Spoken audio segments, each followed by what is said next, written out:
It's the 40th anniversary of a little-known space opera, and thousands of fans are lined up to enter Star Wars Celebration.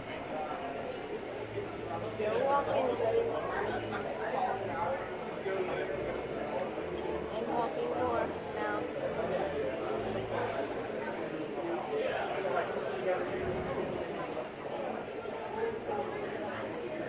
Still walking? Yes. Walking without coffee. Alright. Let's go. Look at this line!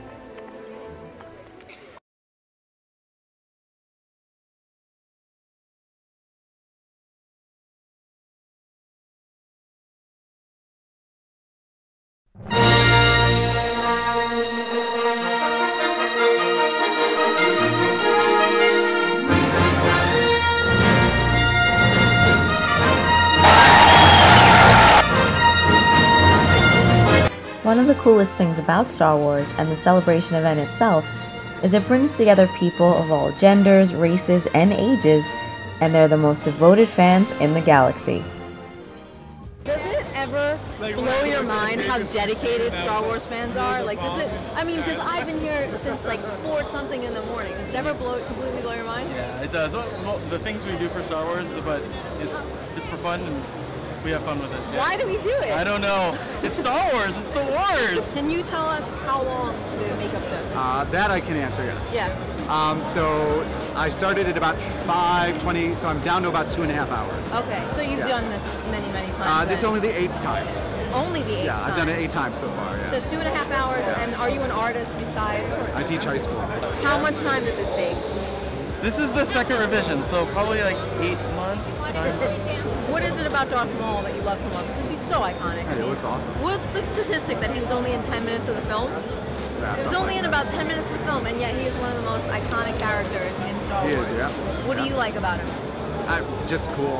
When I saw it the first time, I was like, Well, he's cool, but but I just love the clothing, the very Japanese influences, very nice. Ah, very same. kabuki. Exactly, Yeah. same here. How do you feel about you finally have like a character that, you know, kind of fits you being Asian? Yeah, you know, the international cast in Rogue One was amazing. So Yeah. it was great to see just the cast of characters from many different nationalities. I've always felt that, like, because as a woman, there's always been a lot of strong women in Star Wars, so it's kind of great to feel that, wow, you can actually cosplay as something that's similar to you. Similar to us. Every time somebody gets dressed, they put on a costume, there's an idea that comes into their head, and they say, you know what I really want to be? And then they get dressed. So how did Slave Leia come into your brain? Well, I was walking around. I actually found this outfit at one of the At the booths. booths? Okay. And I was like, I'm gonna do that. And are you cold at all? Because I'm cold and I have clothes on. It's chilly, but it's not uncomfortable. Are you decent with that lightsaber? I suck at it. I hold it really well, but I can't twirl it for the life of me. How do you make purchases? I mean, like, there does not seem like there's a space for a wallet. Ah, all right.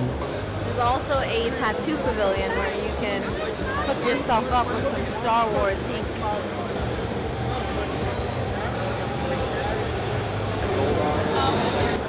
Now, you know you really love something where you permanently put it on your body forever. What are you getting?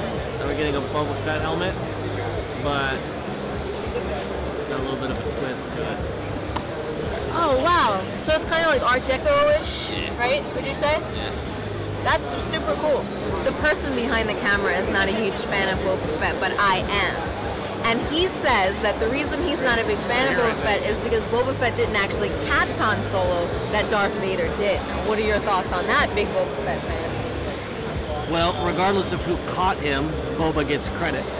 So it really doesn't matter. And I'd like to think that it was a joint operation because Vader would not have known that they were going to be in Cloud City if Boba Fett hadn't tracked him there. There we go. So not just a great bounty hunter, but also a great tracker.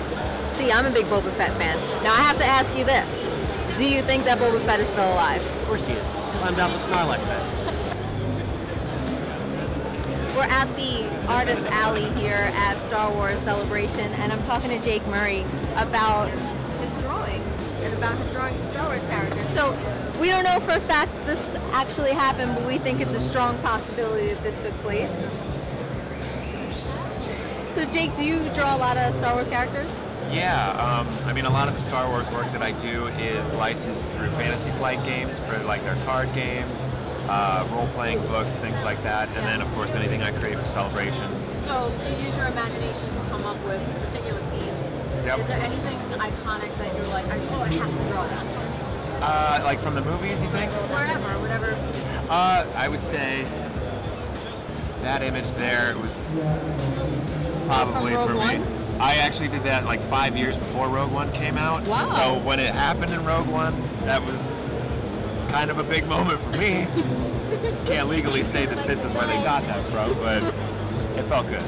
So what is it? Is there anything specific to Star Wars as an artist that you have to capture when you draw it? Anything that's like just critical Star Wars when you draw? I mean, just that, I think that sense of grittiness but not darkness, right? I mean, it's lighthearted but it's real. And I mean, I think that's probably the toughest thing to try to capture in Star Wars art. Who are you most inspired to draw on a regular basis? I mean, the baddies are definitely more fun, I think. You know, Darth Maul and Darth Vader. Yeah, yeah.